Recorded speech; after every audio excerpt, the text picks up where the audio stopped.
आइए अब एक्सरसाइज 2.2 में क्वेश्चन नंबर 1 का लास्ट पार्ट यानी 6 पार्ट सॉल्व करते हैं।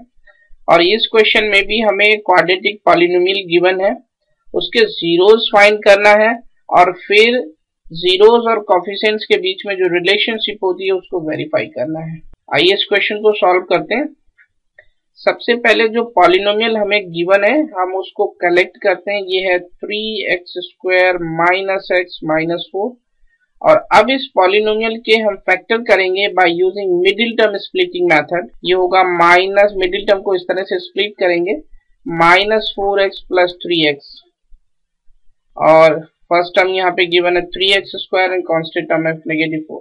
और अब हम फर्स्ट टू टर्म्स में से x कॉमन लेंगे तो ये होगा 3 बचेगा ब्रैकेट में 3x माइनस 4। और यहाँ पर 1 कॉमन लेंगे तो ये होगा 3x माइनस 4। फाइनली जो फैक्टर्स होंगे वो होंगे 3x minus 4 into x plus 1।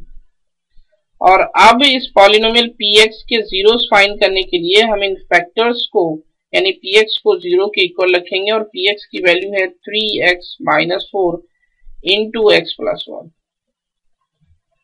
Finally जब इस ब्रैकेट को हम 0 के इक्वल रखेंगे तो x की वैल्यू आएगी 4/3।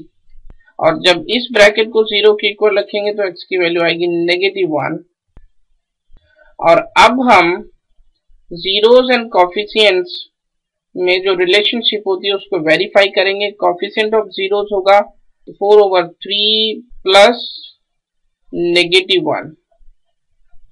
इसको अगर हम और सॉल्व करेंगे तो ये होगा 1/3। और अब हम इस रिलेशनशिप को, ये है negative coefficient of x and over coefficient of x², negative and coefficient of x इस पॉलिनोमियल में जो x का कोफिशिएंट है वो है -1 और x² का कोफिशिएंट है 3, ये भी होगा 1/3। आप देख सकते हैं कि ये दोनों वैल्यूज सेम है, इसलिए हम कह सकते हैं कि sum of zeros is equal to negative coefficient of x over coefficient of x²। और अब हम प्रोडक्ट ऑफ जीरोस कैलकुलेट करेंगे जो कि होगा 4/3 इंटू -1, यानी ये होगा -4/3। और अब हम इस रेशियो को कैलकुलेट करेंगे। कांस्टेंट टर्म है -4 और कोफिशिएंट ऑफ x² है 3।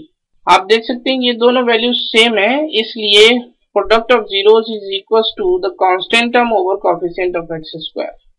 Hence both the relationship is verified. Thank you.